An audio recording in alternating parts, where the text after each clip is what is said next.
Então, bom, vamos começar do começo então de novo, para ficar certinho, né? Boa tarde. A gente vai continuar então no assunto, como a Rosana estava falando, sobre esse livro do Alistair McGrath, Ciência e Religião, Fundamentos para o Diálogo. E o interessante é que ela falou que tem mais outros dois grupos que estão vendo esse livro. Só que tem um detalhe.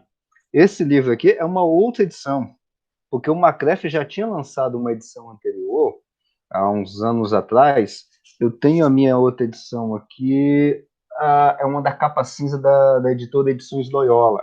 É uma edição de outra editora, que não é da Thomas Nelson Brasil, tá? É por outra editora, e esse já é, vamos dizer assim, quase que um segundo aviso, uma segunda edição sobre o mesmo assunto, tá? E eu só estou mandando aqui um link para um colega que tinha pedido para assistir também. Pronto. E aí, o interessante é que, mesmo tendo essa nova repaginada, como vocês, eu não sei se já todo mundo já leu esse livro, ou está lendo, ou se estão lendo enquanto estão estudando, mas, ou quem já leu o livro anterior, até para fazer a comparação, mas se observa que tem uma certa atualização, tem atualização de texto, tá? Não é só uma nova edição de capa, né? Isso eu acho que tudo isso que eu devo estar falando para você já deve ter falado na reunião passada, mas é só para a gente contextualizar a história, tá? Tem elementos novos, ou tem novas palavreados, ou novas, vamos dizer assim, direções nesse diálogo de ciência e fé. E aí, puxando novamente o objetivo que a Rosana passou sobre essa questão de por que tem pessoas que ainda estão estudando esse assunto, porque acontece o seguinte: esse é um assunto já antigo, como a gente vai ver aqui algumas coisas sobre Ian Barbour. No capítulo anterior, na reunião anterior aqui com vocês viram isso também. É um assunto antigo. Antigo que eu digo é antigo em relação à nossa idade. Tá? Isso é assunto lá para a década de 30, 40, 50, do século 20, onde já começou esse tipo de coisa, tá?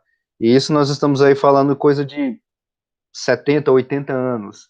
E o negócio não parou. Ainda há demanda sobre esse assunto. Ainda está demandando muitas temáticas em cima disso, muito trabalho em cima disso, né?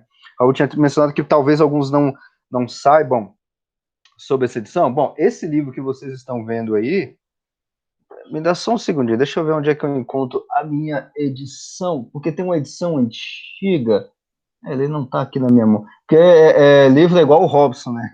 O Davi, né? Eu gosto de pegar no pé dele chamando de Robson. Igual ele fala, livro só tem uma saída, nunca tem uma entrada, a não ser que você compre. Os livros também é do mesmo jeito. Eu pego, acabo emprestando meus livros para outras pessoas e vai indo. Ah, mas ele tá aqui, esse aqui. Esse livro aqui, não sei se estão dá para vocês ver, Fundamento do Diálogo de Ciência e Religião, do McGrath, Edições Loyola. Tá? Essa é a editora. Esse livro aqui, eu comprei essa edição que eu tenho aqui em mãos, é a minha de 2016, né? Só que ela aqui no Brasil, ela é de 2005, essa edição, tá? E é um livro que o McGrath publicou em 99, Science and Religion, a Introduction, tá? Ele publicou lá para a editora Oxford em 99. E o que é isso? Só para a gente contextualizar, na verdade isso aqui você já deve ter visto já anteriormente, isso aqui são algumas palestras que o McGrath fez, estou tentando aqui ver qual que é o ano que ele tinha feito essa primeira edição aqui, há bastante tempo lá na Inglaterra. Esse livro novo agora, na realidade, é o livro que vocês estão, que nós estamos estudando agora, que é esse aqui, da editora Thomas Nelson Brasil. Esse aqui já é o mesmo assunto, vamos colocar assim, tá? É a mesma temática, vai no mesmo segmento, só que ele tem por base as palestras que o McGrath ministrou lá em Oxford, também na Inglaterra, entre 2014 e 2019. Veja que tem uma atualização aí, vamos dizer assim, de palavras, vamos colocar assim, no mínimo aí vamos arredondar para baixo, 15 anos. Agora, olha só que interessante, durante 15 anos que o McGrath tinha produzido essas palestras, publicado um livro, 15 anos depois, ele volta faz, entre aspas, as mesmas palestras, publica um novo livro, porque está tendo necessidade de conversa, está tendo necessidade vamos dizer assim, de diálogo, tá? Principalmente porque dentro desse período aí, vamos arredondar de 20 anos, de 2000 para cá, surgiu nesse meio tempo aquele novo ateísmo, ou neo-ateísmo, e muitas outras coisas querendo simplesmente acabar com a religião, e eu diria, e eu vou usar um termo que a gente vai acabar, não agora, mas em outras oportunidades, tá, aqui no grupo aqui, fortalecendo a ideia do conflito, que nunca houve, tá?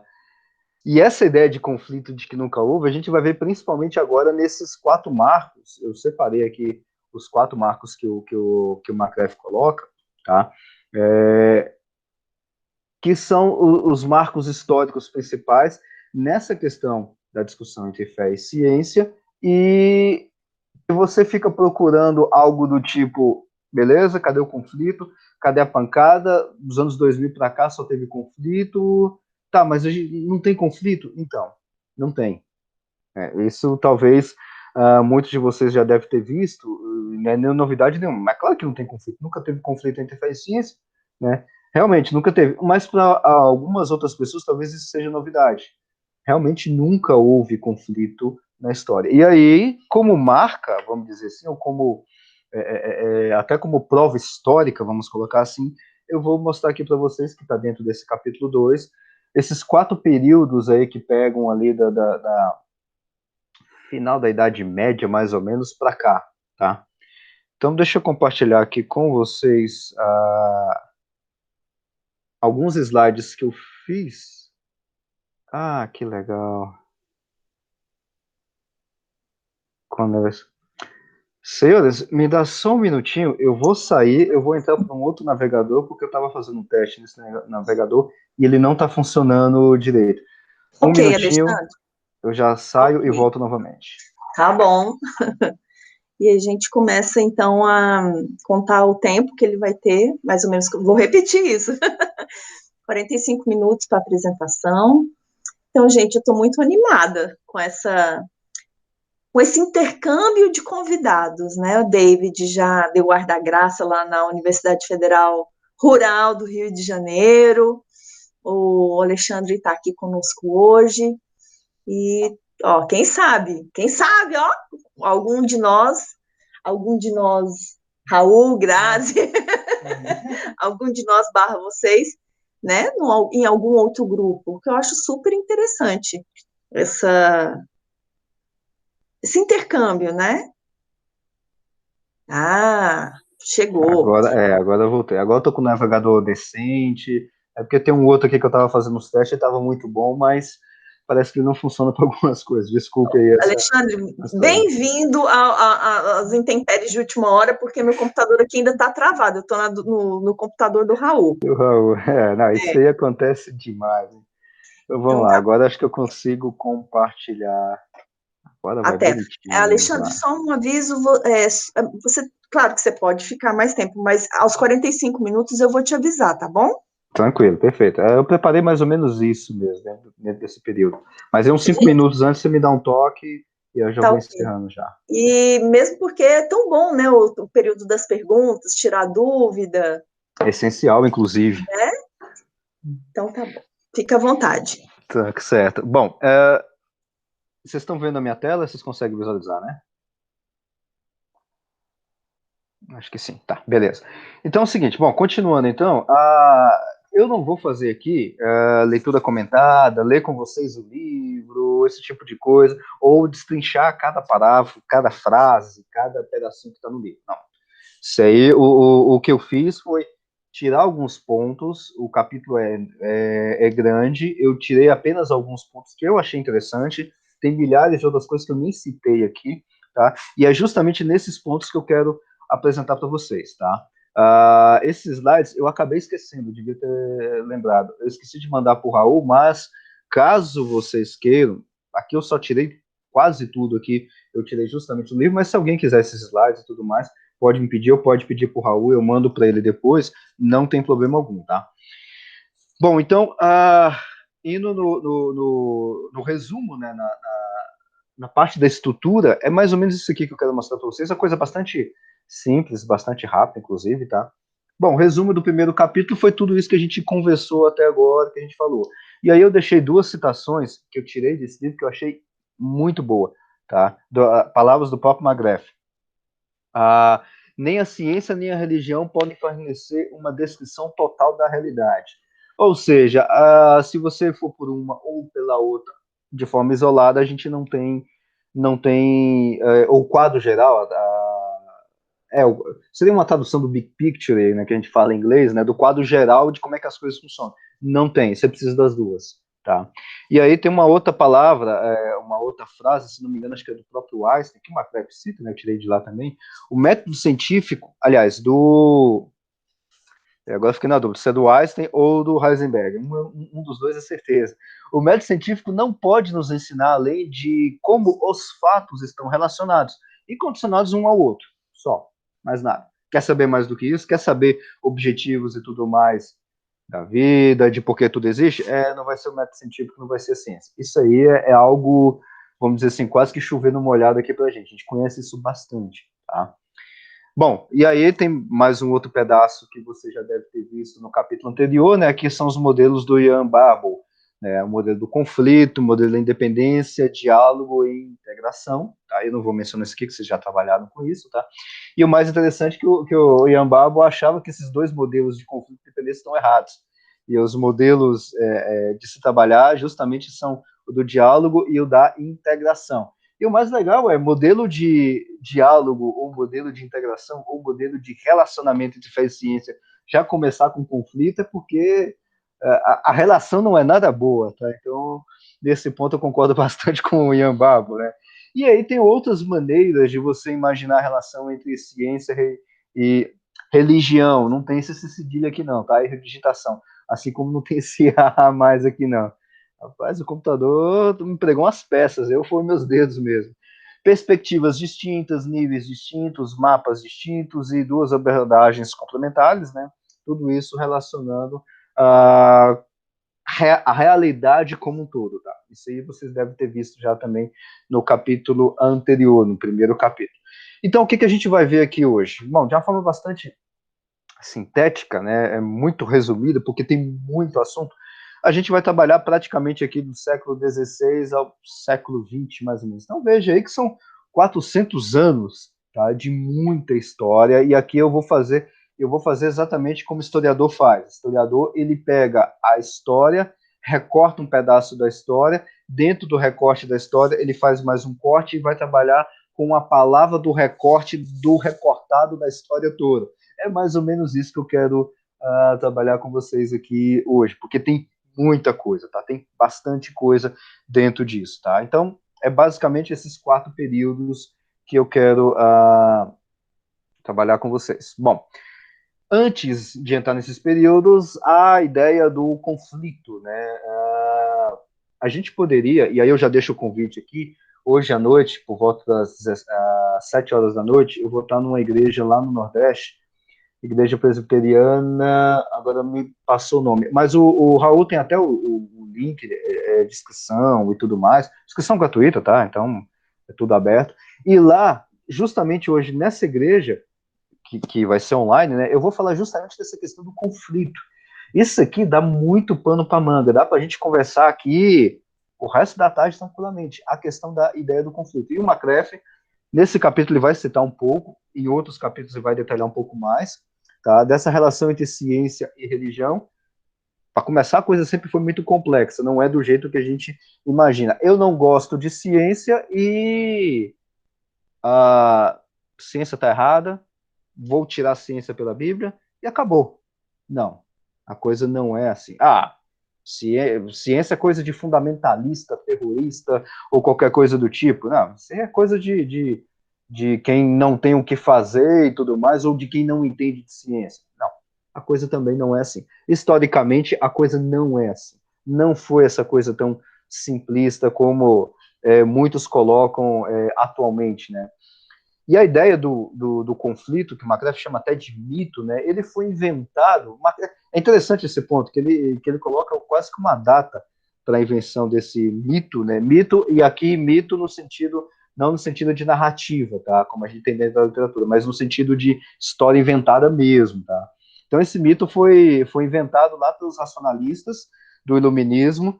Esses camaradas estão dando trabalho para a gente desde essa época, não é de hoje, não é do século XXI, tá? Que está aparecendo essas coisas de iluminismo, isso não é de hoje. Esses caras dão trabalho para a gente, eu digo no pior sentido da palavra mesmo, não só no sentido da relação entre ciência e fé, mas em relação à nossa própria vida em si. Tá dando trabalho para a gente há muito tempo. Veja que no final do século XVIII já começaram com essa história de conflito. Tá?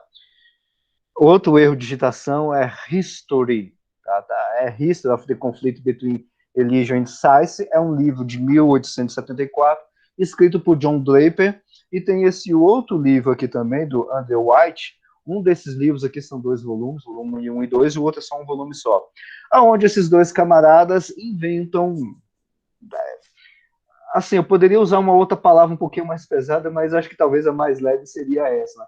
Inventam histórias, ou histórias com mesmo, de invenção mesmo, né, que tem conflito entre fé e ciência.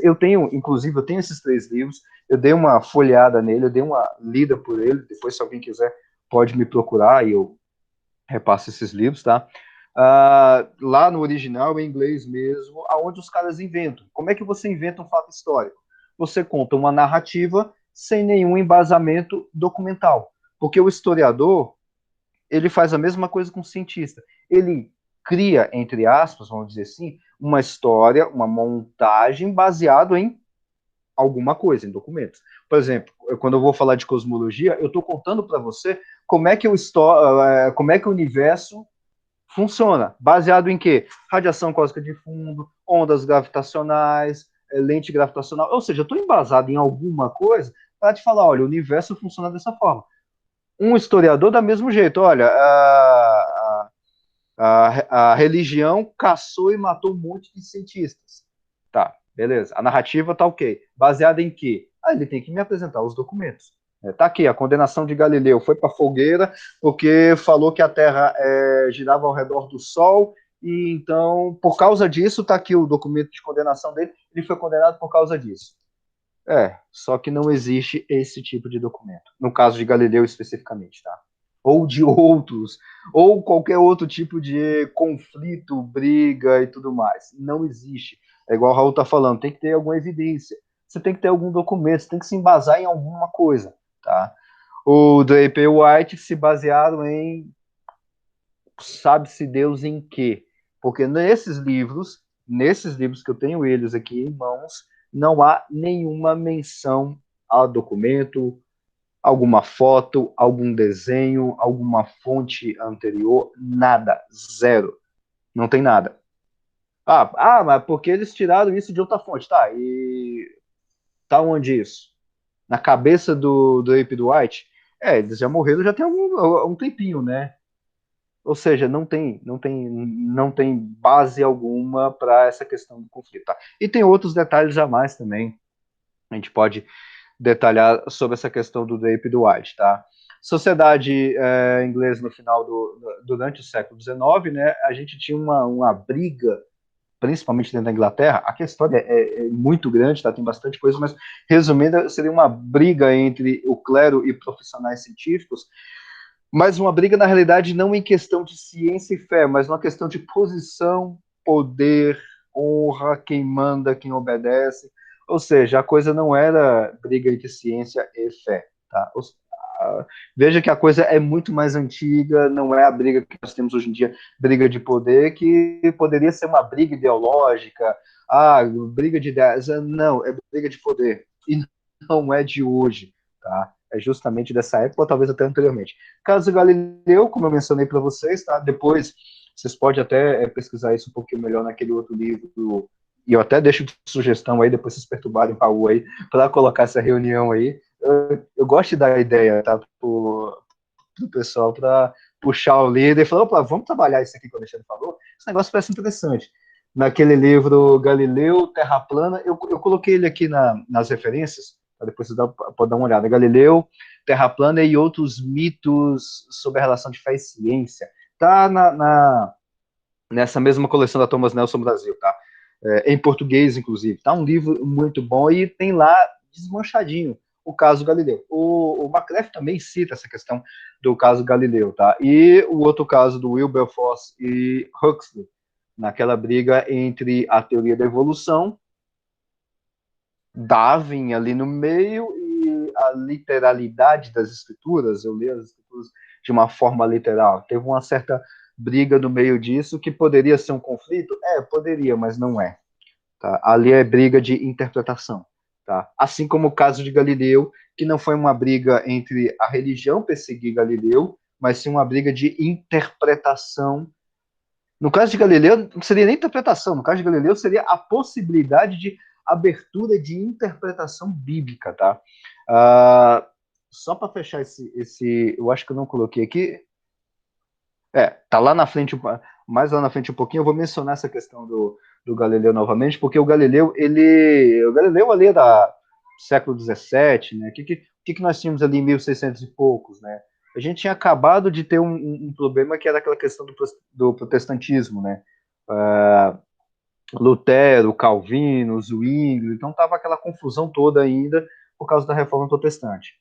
Tempos depois aparece um camarada abrindo a possibilidade de se ter uma interpretação científica que iria contra as interpretações bíblicas, e lembre-se que principalmente nessa época, a interpretação bíblica era submetida não ao povão, aos leigos ou aos padres, tudo mais, mas sim ao clero da igreja.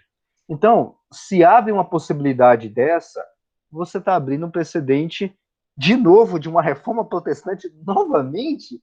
Não, pera, a gente não resolveu nem o problema da reforma protestante ainda em 100 anos antes, né, que foi de 1517, 1519, por ali. Aí já vem 1610, 1620, vem Galileu.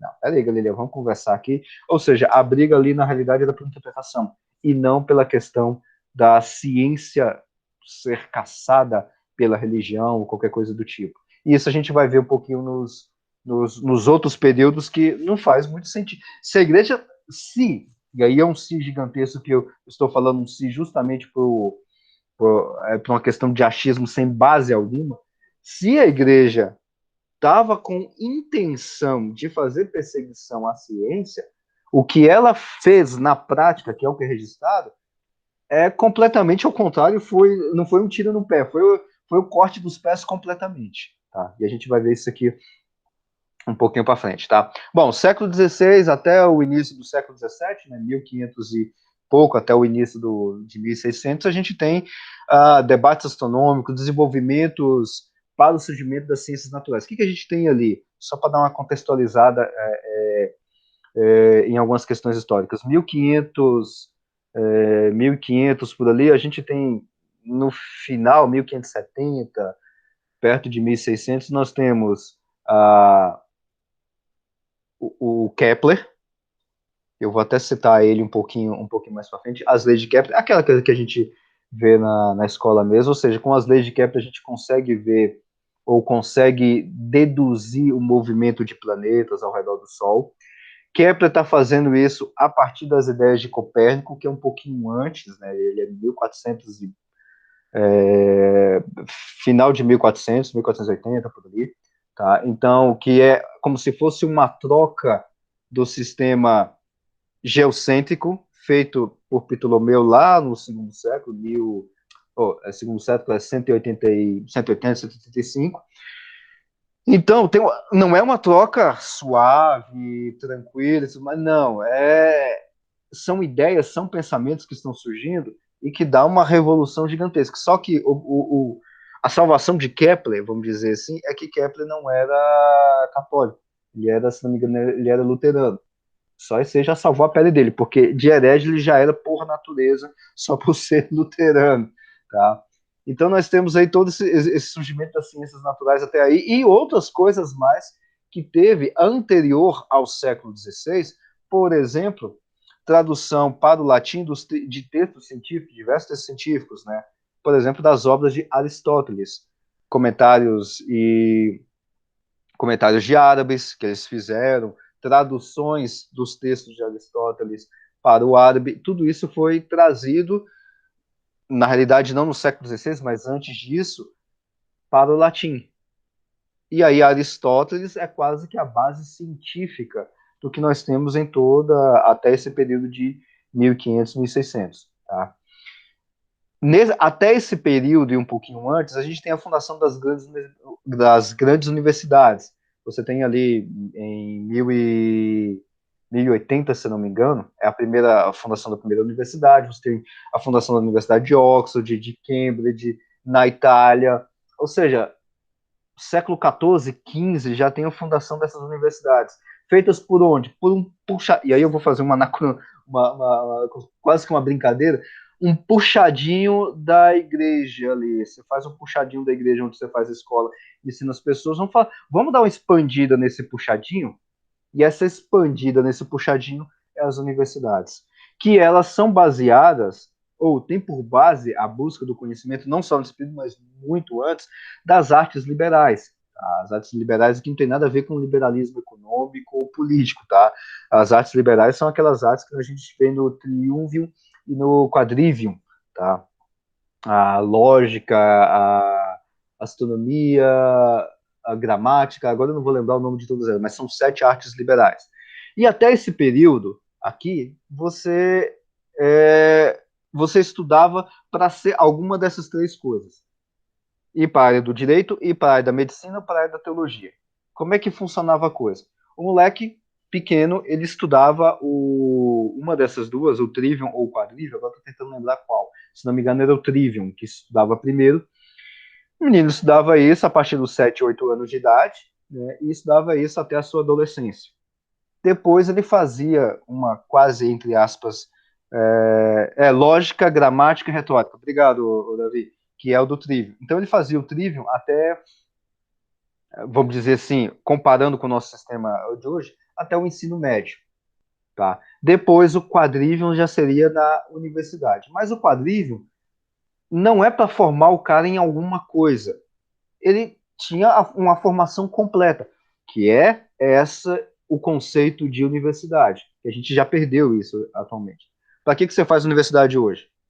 Para eu ter uma profissão e ter um emprego? Não, universidade não é para isso. Tá? Aí, álgebra, aritmética, música e astronomia. Esse é o quadril. Valeu, Davi.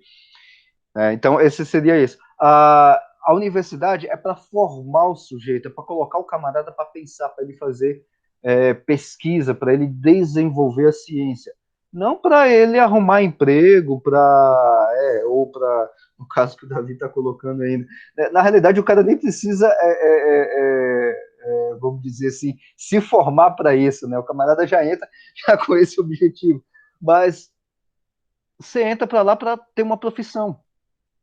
Não, mas para ter profissão você faz curso técnico, faz tecnólogo, faz qualquer outra coisa. Universidade não é para ter profissão. Universidade é, para que ela foi fundada, para ter a formação do ser humano da forma completa.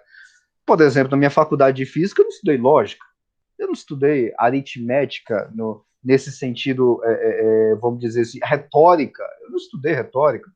Eu estudei astronomia, mas não é no sentido de astronomia, nesse sentido que os camaradas pensavam, que música. O que é música? Eu não tenho a menor ideia do que é música dentro da física, a não ser lá da parte física da música, que é ondulatória. Não tem isso, tá? Eu não tive isso, tá? Então, universidade é justamente para formar o sujeito. Beleza, o camarada está formado, e isso vai até os 18 anos, perto dos 20 anos nessa época. E aí, meu camarada, você vai fazer o que da vida? Aí você escolheu uma área, que é como se fosse o equivalente nosso a uma pós-graduação, a um mestrado e um doutorado. Aí você vai fazer direito, ou medicina, ou teologia. Mas isso equivalente ao nosso mestrado e doutorado. Veja como um negócio é completamente diferente. Detalhe, dentro da igreja. Dentro da igreja. Isso aqui, o camarada não fazia uma faculdade, a Universidade de Brasília, que é vinculada a quê? É vinculada a ela mesma, ao governo, ao governo federal. Não, não tinha isso, não existia isso aqui. Tá? E nessa época também nós temos o surgimento de teólogos e filósofos naturais, que é o nosso equivalente atual aos que nós chamamos de cientistas, tá? E aí tem a parte do sistema solar, que igual eu mencionei para vocês, o geocentrismo de Ptolomeu, tá? Que começou ali no segundo século depois de Cristo, que é onde a Terra é o centro do universo, tá? E todo o restante gira ao redor da Terra. Depois vem o heliocentrismo de Copérnico, tá? Isso já é no século XV, final do século XV. E depois, no século XVI, século XVI, talvez? Já é praticamente século XVI, vem as leis de Kepler. Detalhe, feito por quem? Copérnico e Kepler são cristãos. São camaradas crentes. Copérnico, por exemplo, era professor e era um cônego, que é o que a gente chama, que é um camarada que trabalhava dentro da igreja nos finais de semana, fazendo missa e tudo mais. Durante a semana, ele dava aulas dentro da universidade, a universidade da igreja, tá? Porque só existia a universidade da igreja. Era isso que acontecia, tá? E aí a gente tem aí, durante esse período, no início já do século XVI, né, 1500 e pouco, e avançando um pouquinho mais no início do século XVII, a gente tem problemas bíblicos com a questão do heliocentrismo. Porque veio Copérnico numa pegada mais teórica, por isso que Copérnico, a corda não passou no pescoço dele para enforcar, porque ele foi ali num tratamento mais de pesquisa. Olha só que interessante, o cara estava fazendo pesquisa heliocêntrica numa universidade dentro da igreja e não foi perseguido por causa disso, tá? Então a gente tem que ter isso em mente também. E aí tem diversos problemas, o Macref vai citar aqui, eu não vou detalhar com vocês aqui, mas vocês conhecem bastante no livro, tem isso bastante detalhado, que é a questão desses problemas, ou de você fazer abordagens, e aqui no caso com o heliocentrismo, ou com a ciência de forma geral, fazendo um anacronismo aí, que é a questão da abordagem literal, onde o texto bíblico é o que ele está dizendo, e nesse que ele está dizendo, eu vou tirar, inclusive, a parte científica. Ou, isso é um extremo, ou do outro extremo, é uma abordagem não literal ou alegórica. O texto bíblico não está falando nada de ciência, nada de realidade, nem nada. Já vai para um outro extremo. E a outro tipo de abordagem que fica no meio do caminho, que inclusive Calvino trabalhou com isso, é a abordagem de acomodação, onde você tem uma acomodação dos pensamentos ou da ideia do escritor original no que ele estava observando, e a gente tem que fazer essa transcendência, vamos dizer assim, desse conhecimento daquela época para os dias atuais, para a gente poder entender, tá? E aqui, uma citação da questão do caso Galileu, tá? A citação do livro do Macref, esse de Ciência e Religião, que vai ser bem trabalhado lá em um dos capítulos, depois vocês podem cobrar o Raul lá, tá? Naquele livro do Ronald Nubbes, que eu falei para vocês. E aí tem um caso, uma citação que eu queria deixar para vocês bem destacada. Era inevitável que as visões de Galileu encontrassem existência. Galileu trabalhando com a parte científica. Galileu não estava trabalhando com Bíblia, tá? Para começar a história. Galileu estava fazendo, vamos dizer assim, experimentos científicos. O fator principal dessa briga toda que Galileu foi, inclusive, para a prisão, Galileu não foi torturado, não foi queimado na fogueira, não tem nada disso, tá? Era que ele, Galileu, parecia ter introduzido inovações teológicas. Ele não estava fazendo interpretação teológica, estava fazendo hermenêutica exegética, não. Ele estava trabalhando com, talvez, inovações teológicas. Se a Igreja Católica concedesse a validade de interpretação de Galileu sobre certas passagens, veja, olha o tamanho do salto. Eu vou pegar a interpretação de Galileu, interpretação científica, e analisar o texto bíblico sob a ótica da parte científica de Galileu. Se isso acontecesse, minaria seriamente uma crítica católica central ao protestantismo. O protestantismo começou isso 100 anos antes, 90 anos antes, justamente com a reforma protestante, não com a parte científica, mas com a questão puramente teológica. Ou seja, que o protestantismo havia introduzido interpretações novas e, portanto, errôneas na visão da Igreja Católica de certas passagens bíblicas. A questão da soteriologia lá de Lutero, a questão da Santa Ceia, por ali vai, tá? Quando abriu, ou quando a coisa despontou isso lá na Reforma Protestante, nós temos aí justamente isso, uma reforma. Nós temos um racha, ou brigas. Agora, se abre de novo agora, não dentro da Bíblia, mas uma interpretação vinda da ciência, esse negócio vai dar ruim. Não vamos fazer isso não, Galileu. Não vem fazer isso não. Mas não era perseguição ao que você está fazendo. Mas se a gente deixar esse negócio do jeito que você está fazendo, vai vir influência para cima da exegese bíblica. E aí o bicho vai pegar para o nosso lado. Tá? Essa é uma sintética. Depois vocês dão uma lida melhor, principalmente no Ronald Numbers, sobre esse capítulo da condenação de Galileu, que tem muito mais detalhes interessantes. Depois aí a gente tem um outro período, que é do século XVIII, acho que o tempo está acabando, né? Do século XVIII, do século XVII ao século XVIII, tá? A questão da cosmovisão newtoniana. O que é isso? Bom, acho que você já deve ter ouvido falar de Isaac Newton em algum momento. O que esse cara fez ali em 1660, 70, por ali, tá? Até mais. Com a publicação daquele livro Principia, né, que a gente chama, é bastante conhecido. A gente tem as 3 leis de Newton, né? Se todo mundo já conhece lá do ensino médio, as 3 leis de Newton, que a primeira lei, a gente tem a questão da lei da inércia, tá? Uma pessoa fica na cama e continua na cama se do lado de fora estiver frio, tá? É a primeira lei primeira lei de Newton, porque aqui em Brasília está começando a dar uma esfriadinha. Aí na região onde vocês moram, talvez já deve estar bastante gelada, tá? Aí para vocês. Mas aqui em Brasília, qualquer temperatura abaixo de 15 graus já começa a dar uma esfriadinha, né? Ainda não, mas o frio, se Deus quiser, vai estar chegando para vocês aí, né? Que está começando a dar uma esfriadinha. Então, ou seja, a primeira lei de Newton da inércia é um corpo permanece parado ou em movimento constante, agora falando um pouquinho mais técnico, tá? Se não tiver nenhuma força externa, tá? Segunda lei de Newton é a lei da questão da aceleração, ou daquela equação que todo mundo conhece, força igual massa vezes aceleração, tá? E a terceira lei é aquela lei não bata em uma parede, porque a parede vai bater em você, tá? É a lei da ação e reação. Não é a lei da ação e reação de pense coisas positivas e você vai atrair coisas positivas. Na realidade, se a gente for levar a terceira lei de Newton para esse caso, pense coisas positivas e só vai vir coisas negativas para o seu lado. Então, não dá muito certo você fazer esse tipo de associação. Que é a terceira lei, que é justamente da ação e reação. Ou seja, se você fazer um movimento numa determinada direção e sentido, você vai ter esse movimento ou essa mesma força na mesma direção, só que em sentido contrário e de mesma intensidade da força que você aplicou. São as 3 leis de Newton bastante conhecidas. Lei da gravitação universal, que todo mundo conhece, que é a lei que vai reger a queda de corpos, tá? A Lua, o movimento, inclusive pela gravitação universal, a lei da gravitação universal, Newton conseguiu deduzir as 3 leis de Kepler, tá?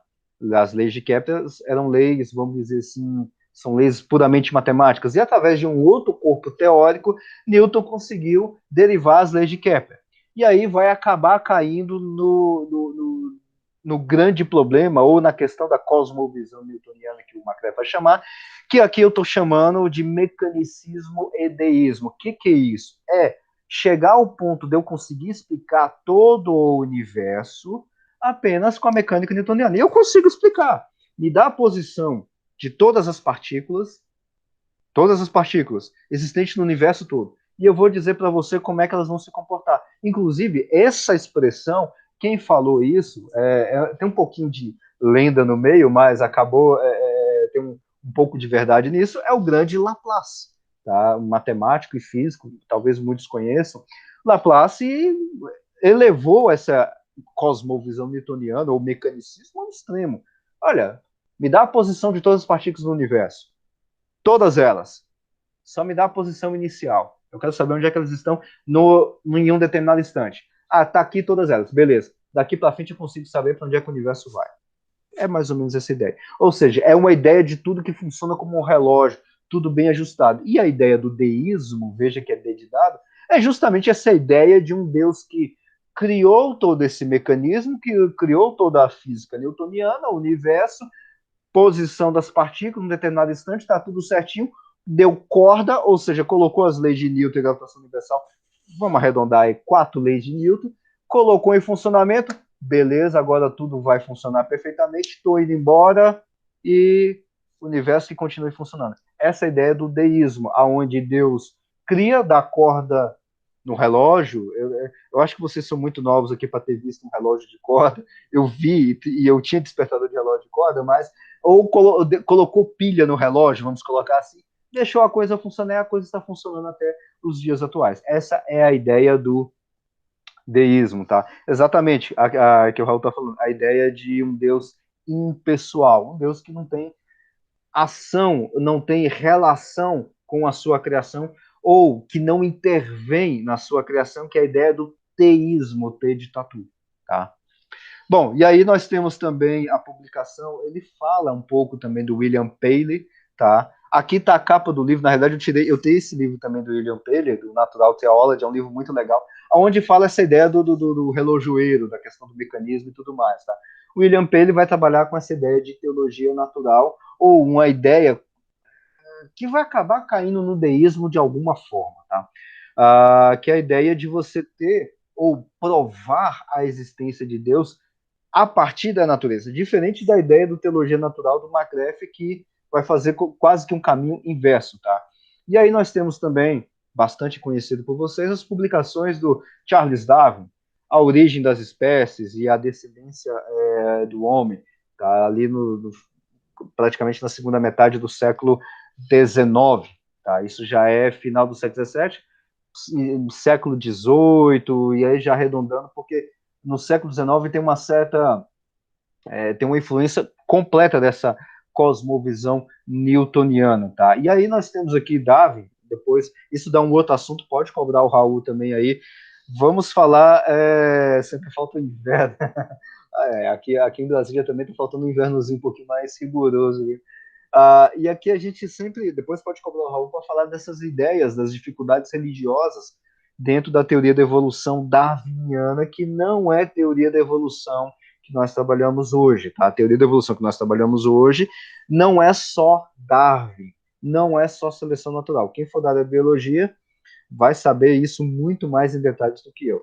E aí nós temos diversas dificuldades religiosas em Darwin, porque eu estou pegando uma teoria científica e tentando ver questões religiosas lá dentro. A existência de Deus. Eu só tenho seleção natural. Beleza, não preciso de Deus aí, eu consigo montar nada. Deus não precisa intervir em nada. Eu tenho a seleção natural, já tenho um mecanismo disso. Tá? Interpretação bíblica, que sempre teve, tem até hoje, né? Imagine nessa época. E status da humanidade. O McClep, ele vai desmanchar um pouco mais esses pontos, tá? A questão do status da humanidade. Bom, a humanidade, ela é a coroa da criação ou essa é mais um pedaço a mais da processos evolutivos aleatórios selecionados pela natureza? Então tem essa outra discussão, ou essa, vamos dizer, essas dificuldades religiosas. E ao longo dos anos, principalmente atualmente, teve as respostas a essas dificuldades. Criacionismo da Terra Jovem, acho que todo mundo aqui já conhece, tá? Que é a ideia de você interpretar o texto de uma forma literal e quase que joga a ciência toda fora. Criacionismo da Terra Antiga faz ali um bem bolado entre um ponto e outro da ciência e da teologia. Design inteligente, que não é uma estrutura explicativa como criacionismo da Terra Jovem, da Terra Antiga e o criacionismo evolutivo, mas ela está mais para uma argumentação teleológica de como que as coisas funcionam a partir de sentidos, de propósitos, tá? E com isso joga-se fora também a teoria da evolução de Darwin, seleção natural e tudo mais. Eles aproveitam alguma coisa da teoria da evolução. Criacionismo evolutivo é o que tenta fazer o evolucionário, o Matheus usa até um outro termo de teísmo evolutivo, se não me engano, é onde tenta fazer uma ponte um pouquinho mais arrumada entre teologia e ciência, sem jogar fora tudo. E aí, por último, que é século XX, eu vou passar aqui muito rapidamente, que acho que meu tempo já estourou, tá? E aí a gente pode conversar isso, que é a parte que eu, vamos dizer assim, é onde teria muito mais assunto, tá? Tem muita coisa boa de se trabalhar aqui, mas eu vou deixar apenas de citação e eu vou fazer algumas citações em questões de curiosidade. A gente pode conversar isso em outros momentos, especificamente sobre essa questão de cosmologia e cosmologia quântica. Um parênteses, eu estou puxando essa sardinha todinha para essa brasa de cosmologia, porque foi a área onde eu tive a minha formação em física, tá? Por isso que eu estou falando que é a melhor área e rasgo seda para essa área justamente por causa disso, tá? Fecha parênteses. No século XX, então, a gente tem diversas coisas, diversos momentos aí, marcos muito significativos. Por exemplo, para começar, a grande controvérsia de 1920. McCrath não cita isso, tá? Mas eu vou citar para vocês aqui, que é a ideia de qual é o tamanho do nosso universo. Tem aí se você pesquisar depois na internet, um negócio chamado de nebulosas, e alguma dessas nebulosas tem nomes. Por exemplo, Galáxia de Andrômeda, Galáxia M87. Então, até essa época de 1920, a gente não sabia se essas galáxias, falando de uma forma um pouco anacrônica, ou essas nebulosas, faziam parte do nosso universo, que é a nossa galáxia Via Láctea, ou estava fora do nosso universo. Agora, tem 100 anos essa discussão. Então teve uma grande controvérsia entre dois caras, um era o Sharpley e o outro era o Kurtz, levaram essa briga toda, essa discussão teórica, observacional, os dois eram astrônomos, para observações ali e tudo mais, a conclusão que chegaram é que não tem conclusão. A gente não sabe se essas nebulosas que nós estamos observando, que hoje em dia nós sabemos que são galáxias, estão dentro da nossa galáxia ou estão fora da nossa galáxia, em questão de distância. Inclusive, no ponto 3 aí, futuramente o Hubble vai chamar, não o Hubble, mas o Hubble vai colocar isso também, de universos ilha, que são essas galáxias ou essas nebulosas que estão do lado de fora do nosso universo. Tá? Nós temos também, 1900, entre 1916 até 1936, desenvolvimento da relatividade geral e o nascimento da cosmologia da forma como nós temos hoje, século XXI, feita por Friedman, Lemaitre, Robertson e Walker, tá? O Lemaitre, ele é um padre católico que está nesse meio e que é considerado, como que eu vou mencionar lá na frente, o pai da teoria do Big Bang. Baseado, ou aliás, em conjunto com Friedman, Robertson, Walker e baseado na relatividade geral e nas equações de Einstein, eles fundam a teoria do Big Bang. Lemaitre, um padre católico, um crente que durante a semana dava aula de física e matemática e nos finais de semana pregava na igreja, tá? Ou seja, é um outro grande marco muito interessante nessa parte de relacionamento entre fé e ciência. Hubble, que é um dos responsáveis, vamos dizer assim, pela parte observacional do que nós temos no universo hoje. O McGrath acho que nem cita Hubble. Esses camaradas aqui também, Friedman, Robson, Will Walker, também ele não cita, tá? Então eu estou citando aqui algumas coisinhas a mais para vocês. Hubble, então, é a parte da observação da cosmologia. Isso aqui ele vai citar um pouquinho, de uma forma muito dispersa, tá? Alfred, Hermann, Bethe e Gamow, que foi quase que os caras que previram ou fizeram previsões da teoria do Big Bang, fundada ou feita por Lemaitre e seus colegas, de forma separada, né? Anos antes, tá? E aí teve muitas brigas. Einstein, por exemplo, brigava com o Lemaitre por causa disso, porque a ideia é que o Lemaitre estava colocando criacionismo na física. Olha só que interessante. E aí, por caldo dar mais uma engrossada mais, vem o Fred Hoyle e falou: esses caras aí fizeram a tal da teoria do Big Boom, de um negócio que tem começo, o universo tem começo, conversa, o universo não tem começo, o universo ele é eterno, ele é estacionário, tá? E a culpa é desse padre aí que está fazendo isso. O padre aqui em questão é o Lemaitre, tá? E aí ele fez a ideia do universo estacionário que nunca teve nenhuma evidência, tá? Radiação cósmica de fundo, o McCrath vai citar bem rapidamente, que partiu da teoria em 1948, justamente por esses camaradas aqui, Alpha, Hermann, Bethe, Gamow, tá? Na realidade, são vários artigos na década de 40, e na prática, ou seja, da teoria até a prática mesmo é a observação da radiação cósmica de fundo, feita por Penzias e Wilson em 1965. Em 1978, eles até ganharam o Nobel de Física por causa disso, tá? Teoria do Big Bang, e aí eu já vou concluir, desculpa ter estourado completamente o tempo, mas é porque tem algumas coisinhas aqui que eu queria deixar para vocês em mente. Eu não vou falar ainda está no tempo, beleza. Não vou falar da teoria do Big Bang, eu não vou desmanchar a teoria do Big Bang, mas eu quero deixar apenas alguns detalhes científicos que são relacionados. 5 minutos. Valeu, Raul. Então, consigo concluir tranquilamente. Que são relacionados com a questão da teologia. Lembra daquela parte inicial que eu falei, ou que vocês até estudaram, que ciência e eu vou falar aqui fé cristã, o cristianismo, tá? Que eu estou funilando, a religião de uma forma geral, mas eu estou funilando aqui para uma questão mais cristã. Ciência e fé, elas não, de forma separada, dão conta de todo o quadro. Você precisa de uma coisa meio que junta para poder entender tudo. A teoria do Big Bang vem justamente nisso. Porque a teoria do Big Bang, o McClure vai acabar citando um pouquinho disso, né? Lambda aqui, a tradução do livro ficou escrito como lambda, tá? Mas a gente não escreve lambda como está escrito no livro, né? A gente escreve a letra grega, a letra grega lambda maiúscula, tá? Lambda CDM é a base da teoria do Big Bang. Eu não vou adentrar nessa questão aqui, porque esse aqui tem relacionado à questão da expansão acelerada do universo, que é o lambda, e o CDM é Cold Dark Matter, que significa a parte de matéria escura fria. Depois a gente pode entrar em outro momento para detalhar o que seria isso. Essa é a base da teoria do Big Bang. E a teoria do Big Bang vai dizer que o início do universo, a teoria do Big Bang está relacionado à evolução, não fala do nascimento, mas fala da evolução do universo. O início do universo é um início quente, denso, e tem aquele negócio que a gente conhece, ou que a gente ouve falar de singularidade cósmica, que as densidades são infinitas, aquela coisa toda. Isso é um problema matemático. Não é um problema físico, tá? Eu sempre gosto de falar, de jogar essa bomba para os matemáticos, porque isso não é problema físico, é problema matemático. Ah, tá, deu valor infinito. Matemático, se vira, porque não existe coisas infinitas em física, tá? A gente vai ter que se virar para fazer as soluções matemáticas, né?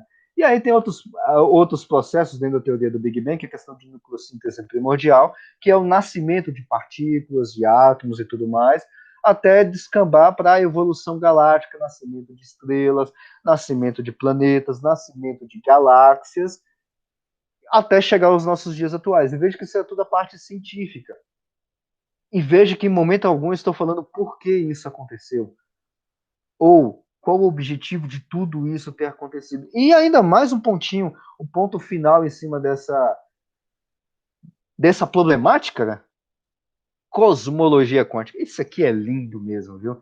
Cosmologia quântica vai justamente tratar do início, do ponto zero de nascimento do universo, tá?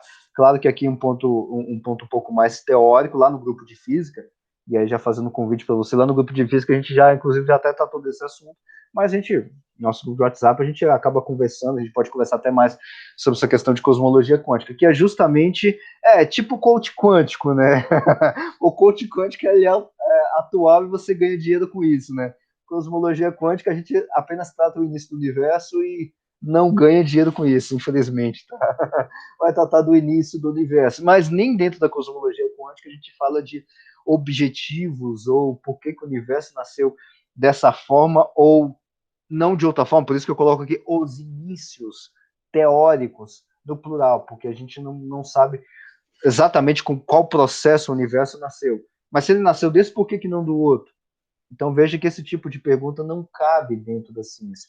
Aí nós precisamos da fé, justamente para fazer essa parte complementar.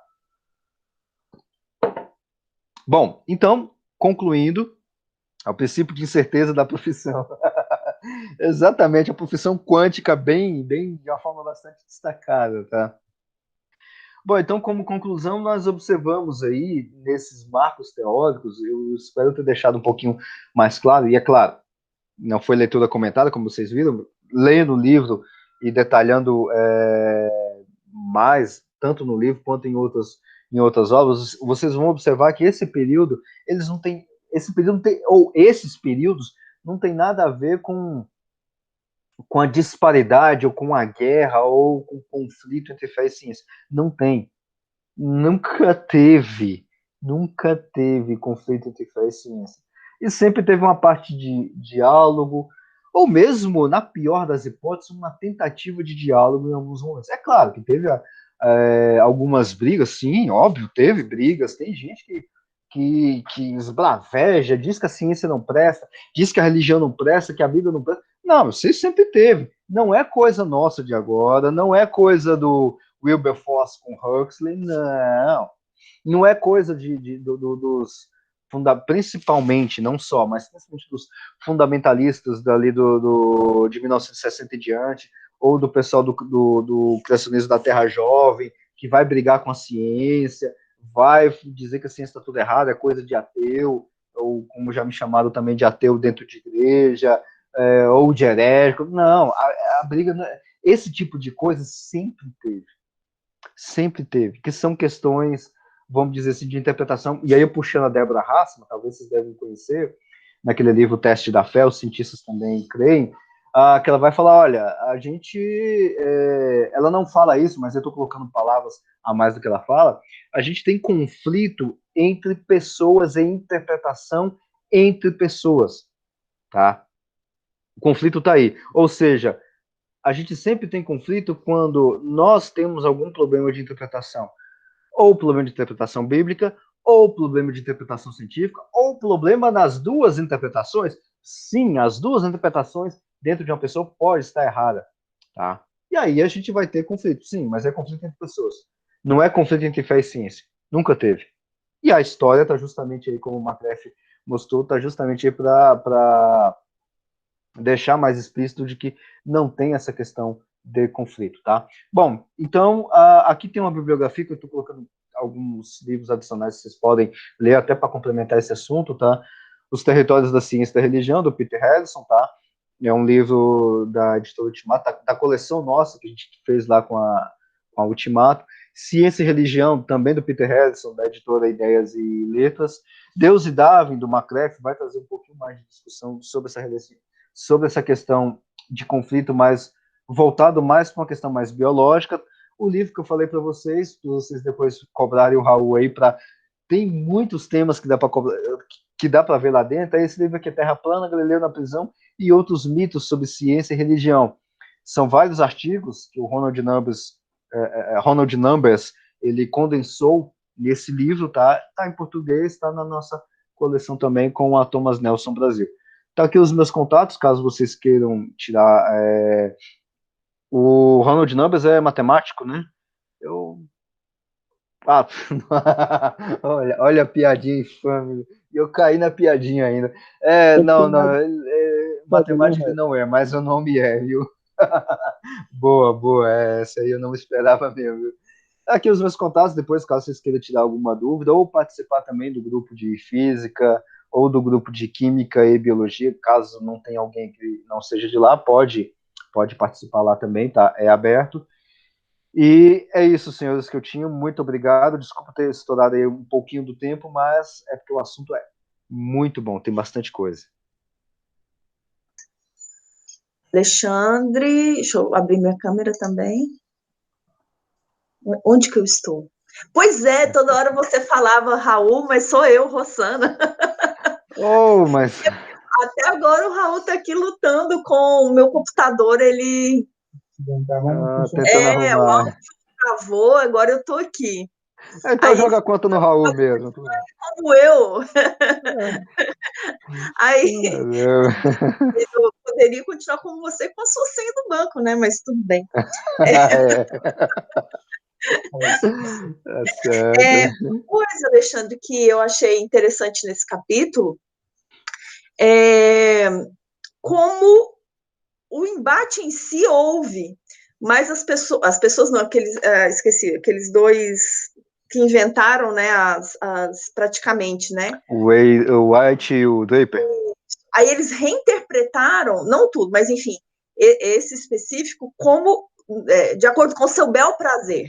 Uhum. Então, quando teve o embate do Wilberforce, né, que era um clérigo, né, como que ele chama, o Huxley, né, que é o Bulldog de Darwin. Darwin, né? Porque o Darwin, quando tinha um debate, ele mandava o Huxley. Ou melhor, talvez o Huxley se prontificava, mas enfim, ele que defendia com unhas e dentes a teoria do Darwin. Então, assim, não houve um embate, mas não de ideias de religioso e antirreligioso, mas sim uma pessoa que eventualmente era religiosa, né? Uhum. E não concordava com aquele ponto de vista necessariamente. É uma coisa assim, interessante isso. Não, mas eles se engalfinharam, digamos assim. Sim, mas não no sentido de ser do ponto de vista religioso e da teoria da evolução, no caso, né? Até hoje a gente faz isso e não tem conflito entre fé e ciência. A gente se engalfinha, briga e tudo mais, mas a gente não está fazendo a ciência tá errada, ou até, tem alguns que, em pleno século XXI, tentam fazer isso, né? Mas, o que você tá. Igual eu já trouxe pessoas aqui, né? É engraçado isso, já trouxe pessoas aqui em casa, tem um telescópio tá ali, para observar a Lua, para observar planetas e tudo mais, que ela tava falando, né, isso é montagem. Meu camarada, não. Esse telescópio não está ligado no computador, não tem nenhum mecanismo elétrico, qualquer coisa. Isso aqui é só a lente pura e tudo. Não, isso é montagem. Essa imagem aí você está vendo, tá 1,2 bilhão de quilômetros. Eu falei, você não está vendo ali Saturno? Ou seja, agora, 2019, agora. Tem pessoas que ainda têm. Assim, tem pessoas? Tem. Isso significa que a ciência está brigando com a fé cristã? Não. Tem pessoas que estão brigando com pessoas. Pessoas brigando com pessoas. Bom, vamos começar lá na Bíblia. Desde Caim e Abel já tem isso, né? Não é de hoje. Então, alguém gostaria de fazer uma pontuação, fazer uma participação? Pode abrir o áudio, pode perguntar. Agora é a hora, vamos aproveitar o Alexandre. Inclusive, Alexandre, quando você deu uma saidinha aquela hora, eu falei que eu estou muito encantada com essa possibilidade. Não que não houvesse antes da pandemia, mas assim, era mais fechado. Não é porque era fechado, mas assim, a gente não tinha tido essa ideia, nós enquanto grupo, né? Puxa, é possível um participar com o outro. É. Engraçado, né? O David hoje estava comentando, nessa hora que você saiu, que ele participou de uma reunião em Curitiba, o nosso colega David, né? Já ministrou uma palestra lá para o grupo da BC2 lá na Universidade Federal Rural do Rio de Janeiro. Aqui em Brasília ele já teve aqui também, virtualmente, inclusive. Pois é, então assim, eu estou muito encantada, maravilhada com essa possibilidade da gente, ok, não se conectar pessoalmente, mas se conectar virtualmente, né? Pois é, e hoje mesmo eu vou estar numa igreja lá no Nordeste. Pau dos Ferros, o Raul já... Pau dos Ferros, exatamente, esse local aí. Eu estava tentando lembrar o nome da cidade, onde vai ter ali pessoas, tanto da cidade quanto do Rio Grande do Norte inteira, para ouvir ali sobre. Justamente hoje eu vou falar dessa questão do conflito, né? Então, assim, é uma possibilidade muito boa, é muito bom. Certinho. Galera, bora? Alguma dúvida? Acho que o Jorge. Eu ainda não tinha conhecido o George, nem o João Ider. Bem-vindos ao nosso grupo. Bem-vindo, Rosana, né? Ô, Rosana, tudo bem? Tem o nome Raul aí. O Alexandre eu conheço um pouquinho. A gente já se conhece já de outras praias já. Bem-vindo. Você está falando aqui mesmo do Mato Grosso do Sul? Obrigado. Tá? Não, eu falo do Janeiro. Rio de Janeiro. Tá? Só para fazer um comentário à fala do Alexandre. Primeiro, sim, claro. Que a palestra foi excelente. Excelente, né? Não tem como não ser excelente com o Alexandre. Né? Mas alguém falou em relação ao Drake e o White, os dois livros, são 3 livros, né? Um tem 2 volumes, né? Um era reitor, né, de uma universidade bem famoso, eles estavam bem no contexto de positivismo lógico, e isso acelerou. Né? Mas a reação que eu faço é o seguinte: existe um livro do John Broke, tá? John Broke, ele é a Science and the Religion. Esse livro foi justamente o livro que mostrou historicamente que esses camaradas estavam errados. Então ele foi passo a passo. Esse livro tem em português de Portugal, mas eu estou esperando também, assim como a BC2 traduziu, né, o livro do Numbers, que também já estava já em português de Portugal para o nosso idioma. Eu espero também o Science and Religion do Joe Broke, né? É justamente o livro que ele nos conta, né, como foi isso. Para uma rápida também inserção de como foi isso, o Broke, na década de 90, ele publicou um artigo na Zygon, da Universidade de Chicago, né, sobre o mesmo assunto, mostrando essas falácias que o Draper e o White levantavam. Era somente isso, só, Alexandre. E, Rosana, obrigado, hein? Obrigada a você. Eu já perturbei os camaradas lá da BC2 para traduzir esse livro. Esse livro é muito bom. O livro que ele citou aí do John Broker. É muito bom esse livro.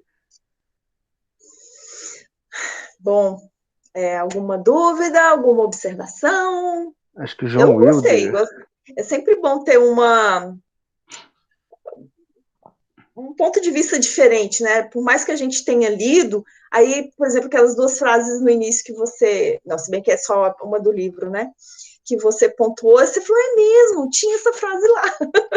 Acho que as 2 são de lá, não? Acho que eu tirei as 2 a segunda eu não me lembro, aí nem com você. Não, mas eu acho que eu tirei as 2 foi justamente de lá, porque... Eu lembro bem da primeira.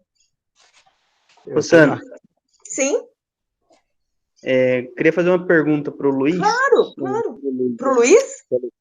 Eu tô com o Luiz na cabeça, ele fica toda hora falando de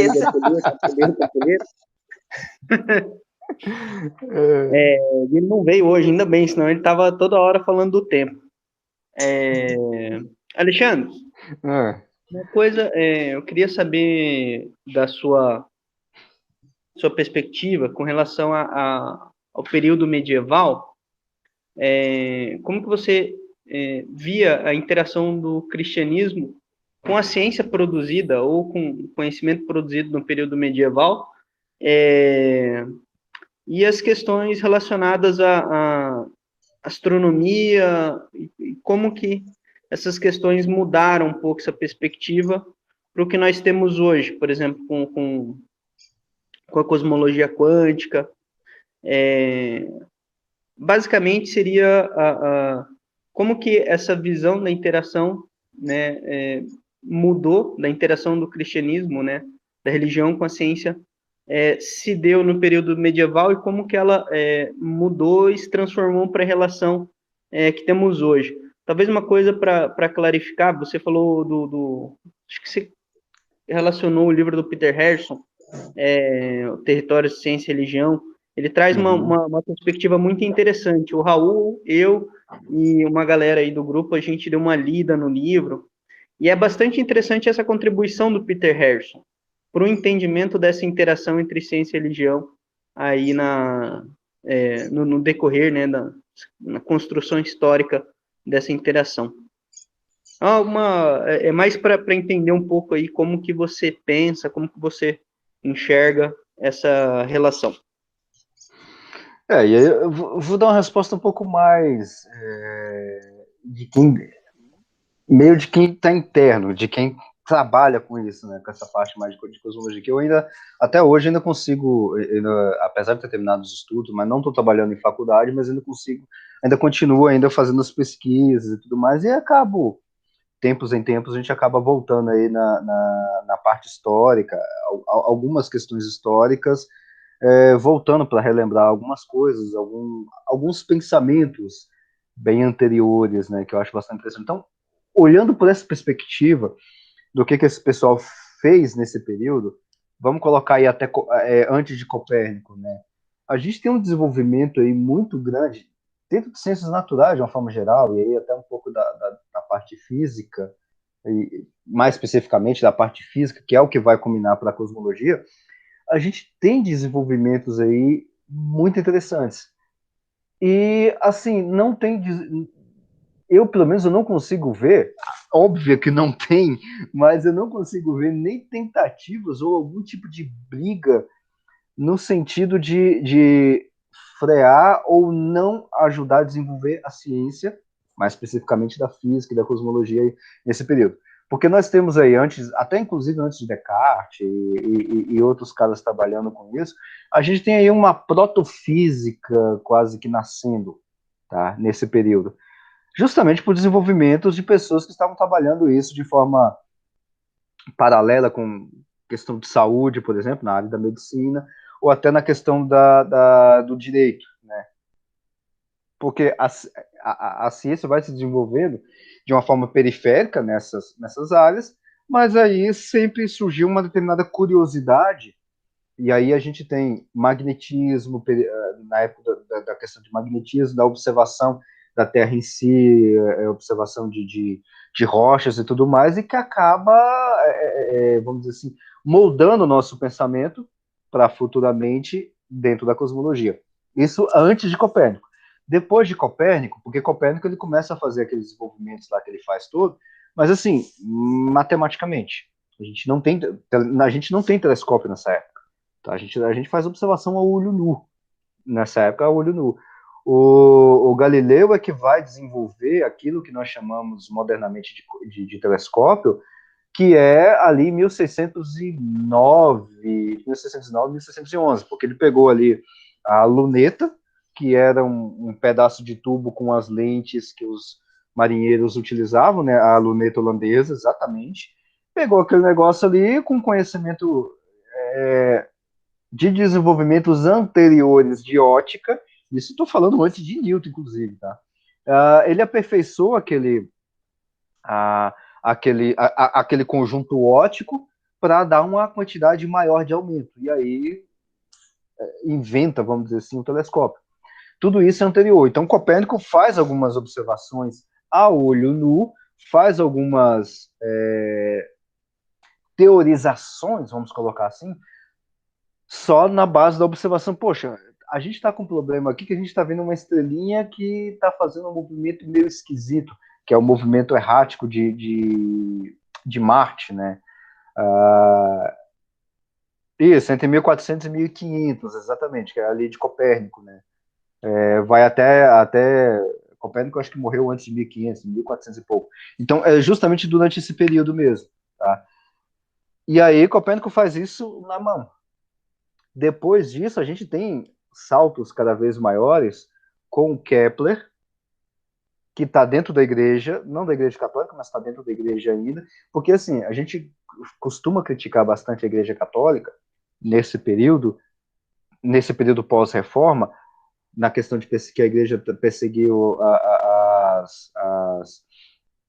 perseguiu cientistas e tudo mais, a gente costuma colocar isso, né, de uma forma mítica, ou seja, de uma forma de uma história inventada, mas esquece que do outro lado também, dentro da reforma protestante, dentro do protestantismo inicial, também tinha esse tipo de pensamento. Claro que não no sentido de perseguir, que os protestantes perseguiam cientistas nem nada. Não, também não tinham, mas tinham também essa mesma briga que a Igreja Católica tinha com questão de interpretação bíblica, os protestantes também tinham. Por exemplo, Kepler, quando ele escreveu várias obras, onde ele publica as leis de Kepler e tudo mais, né, que nós pensamos como lei de Kepler, lá no finalzinho, né, ele entregou todo esse material como uma glorificação a Deus. Inclusive, ele escreve isso, eu tenho os livros dele também, ele escreve isso dentro do livro científico, ou seja, aonde ele quer saber como é que Deus fez todas as coisas, como Deus faz o movimento dos planetas e tudo mais. Ele escreve isso no livro, tá? No livro onde a gente tira as leis de Kepler. E aí entregou tudo isso para ser publicado, tudo isso foi publicado depois da morte dele. E aí o cara que pegou isso e publicou, colocou quase que uma carta ali do lado, no livro mesmo, olha, isso aqui é só a ideia do Kepler, isso aqui não isso aqui não é vamos dizer assim, isso aqui não é uma interpretação teológica, a igreja não concorda com isso, Kepler era luterano, tá? E quem fez isso foi justamente um colega dele, um amigo dele, que era pastor de uma igreja dentro da igreja luterana, dentro do segmento luterano. Tá? Então tinha esse tipo de concepção também. Olha, tá aqui, isso aqui é a obra do Kepler, mas isso aqui não é pensamento da igreja, não, tá? O luteranismo aqui, vamos jogar assim entre aspas, não concorda muito com isso aqui, não. Tá? Então, a gente sempre teve isso de um lado e de um outro. Aí veio o Kepler, depois veio o Galileu, e aí, bem mais para frente, né, no século XVII, né, Newton já é 1600 e tantos, aí o negócio descamba de vez. Newton também era outro cristão, dentro da igreja. E aí é onde ele faz um desenvolvimento bem maior. Tá? E aí a coisa só vai aumentando, principalmente depois da mecânica newtoniana, a coisa vai aumentando bastante na questão da observação, da observação astronômica, e aí a gente já tem telescópios e tudo mais, né? A coisa aumenta bastante, tá? Darwin também não era ateu, exatamente. Darwin, inicialmente, ele tinha uma forte influência, se não me engano, do seu avô, o Alfred Darwin. E se eu não estiver enganado, o Alfred Darwin parece que ele era anglicano. Agora eu fiquei na dúvida se ele era anglicano. Tá? Mas o Darwin mesmo, o Charles Darwin, ele não era ateu. Ele era, no máximo, ali, forçando a barra, agnóstico, talvez. Tá? Ele não. No livro dele, porque eu não estou com ela aqui na mão, tá bem ali na estante, mas na última página do livro dessa edição que eu tenho em português, sobre Darwin, ele coloca: olha, aqui não tem nada relacionado à questão de Deus, se acredita em Deus ou não, beleza. Aqui não tem problema nenhum com relação a isso. Se você acredita em Deus ou não, isso aqui não vai fazer diferença nenhuma para você.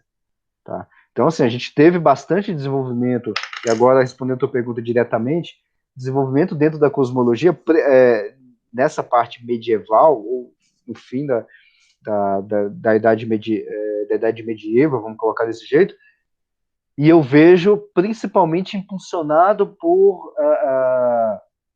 tanto a questão de fomentação de pesquisa feita pela igreja. Tá? A igreja impulsionou demais. Tá? A gente teria isso sem a igreja? É uma discussão que o Numbers faz, o Broker também, eu acho que ele faz também esse tipo de discussão, o John Broker. Se a gente não tivesse a igreja, a gente teria ciência e tudo mais? É um ponto a se discutir. No meu pouco conhecimento de história com relação a isso, eu chutaria que não, que a gente talvez não teria ciência como nós temos hoje. Eu chutaria que não, tá? Mas isso já é uma opinião minha. Então, Eu gostaria de fazer um comentário sobre essa última parte aí, o Alexandre. pode. Para mim, tranquilo. Tiver ok? Essa de termo ciência ou não. Eu acho que é interessante a gente perceber, por exemplo, o Islã, o Islã antes, acho que do século XII, século XI, XII, ele era uma religião que fomentava o desenvolvimento científico. Uhum. Eles investiram muito, inclusive observatórios, né? Dentro do Islã você já tinha ali uma protoquímica com diversas coisas relacionadas à alquimia, desenvolvimento médico, né? Então, assim, a própria China, por exemplo, já tinha técnicas, né? Produção de pólvora, produção de cerâmica. Então, você tinha conhecimento técnico, prático, né? Sendo feito, digamos assim, você tinha conhecimento de engenharia nessas civilizações, né? Uhum. O Japão, por exemplo, dominou o uso do aço antes mesmo da Inglaterra, mas foi a Inglaterra no século XIX que, com o uso da química, conseguiu produzir um aço muito mais eficaz, muito mais eficiente e realizou ali a Revolução Industrial, né? Então, assim, eu penso que coisas como, digamos assim, entidades parecidas com a ciência moderna existiriam, mas eu acho que é só a fundamentação teológica e a cosmovisão cristã que consegue dar uma distinção entre criação e criador e criatura necessária para o homem poder se aproximar da natureza sem aquele anseio de adoração, por exemplo, que religiões animistas possuíam, né? Por exemplo, os celtas, você tem ali os nórdicos, adoração a animais, você tem toda aquela mitologia que compõe ali aquela região da Inglaterra, da Bretanha, né? Eu acho que, se eu não me engano, esse é o termo correto. Então, você tem ali no período medieval, né, e até mesmo antes, você tem diversas religiões, digamos assim, inferiores, que impediam, teologicamente, inclusive epistemologicamente, a aproximação da natureza como um objeto de estudo. É só o cristianismo que consegue fazer essa distinção, sabe? Entre a criação, né, entre o ser humano e a natureza, né? Só o cristianismo que coloca o ser humano num lugar tão elevado que diz que o ser humano é feito à imagem e semelhança de Deus, né? Então, eu acho que, assim, nós teríamos algum material meio amorfo entre magia e conhecimento científico, mas não teríamos necessariamente ciência moderna como a ciência que nós conhecemos. E o desvirtuamento da ciência atual se dá justamente porque nós nos afastamos de uma visão de uma ciência natural. Hoje, o materialismo, né, uma visão, um naturalismo filosófico, ele também é uma anomalia epistemológico, né, epistêmico para o trabalho científico, né? Ele também tem os seus problemas. O ser humano, ele se torna simplesmente um objeto moldável, um artefato que pode ser utilizado, né? O C.S. Lewis, na Abolição do Homem, ele trabalha muito isso. Não sei se vocês já tiveram a oportunidade de ler a Abolição do Homem, mas o capítulo 3 é fantástico, sabe? Justamente o capítulo que ele fala sobre a abolição do homem, ele critica a visão científica moderna, ele critica a visão, o cientificismo, né? Dizendo que o anseio do cientista de querer transformar total e completamente a sua realidade inclui transformar o ser humano e tratar o ser humano puramente como um artefato. Então, o cristianismo é justamente aquilo que coloca o foco correto da lente da qual nós enxergamos o mundo, né? Então, ele coloca as coisas no lugar. O McGrath trabalha muito essa questão Surpreendido pelo Sentido. Você já teve a oportunidade de ler, né? Se você, eu acho que você é mais aficionado do McGrath do que eu consigo ser, né? E isso é muito interessante, porque a gente se aproxima da realidade buscando esse significado, né? Mas a gente pode ou adequar a nossa percepção da realidade, né? Ou aquilo que nós construímos teoricamente, a própria realidade, ou querer construir um modelo e querer transformar a realidade para que caiba no nosso modelo. Eu acho que existe sempre essa tensão. E se não fosse o cristianismo, nós não teríamos uma ciência como nós temos hoje. E os problemas que temos da ciência, tanto os problemas que temos relacionados à ciência hoje, é justamente por um desvirtuamento de uma visão coerente do trabalho científico. Que é condizente com a existência da religião, né? Não, o que eu estou criticando aqui é justamente o materialismo filosófico, é o que Não, é o que eu estou dizendo, é exatamente o que eu estou dizendo.